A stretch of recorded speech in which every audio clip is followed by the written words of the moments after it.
after a huge event and I realized I had no one to share that moment with. The restaurant was beautiful, the food was expensive, but the chair in front of me was empty. And for the first time in a long time, I did not feel successful, I felt lonely. I did not cry, I did not dramatize, I just stood there in silence and understood that I was building wealth by half. It was during that period that I found someone to share life with, and everything changed. Not financially but emotionally. Because sharing a dream is more valuable than conquering it alone. And at that moment I learned one of the most beautiful lessons of my life. Prosperity is not something you hold in your hands, it is something you live in your heart. The right smile, the right conversation, the right hug are worth more than any asset.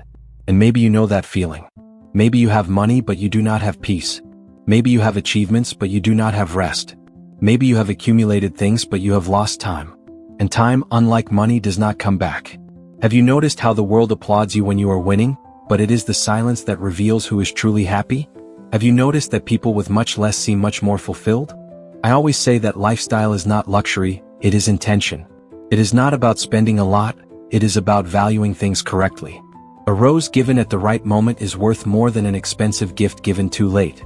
A simple dinner with someone you love is worth more than the most expensive table surrounded by people who merely tolerate you. The Bible does not say, live to impress. It says, live in love. And there are people who understood this beautifully. Like Tim Tebow, for example. He had fame, money, and the spotlight. But he decided that success without purpose was not success, it was waste. So he transformed influence into service, resources into impact, and victories into care for others.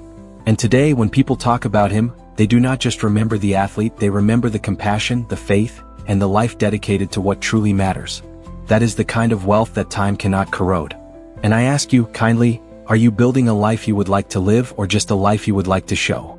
Are you collecting things or memories? Are you seeking status or meaning? When you look around, do you see people or do you see objects replacing affection?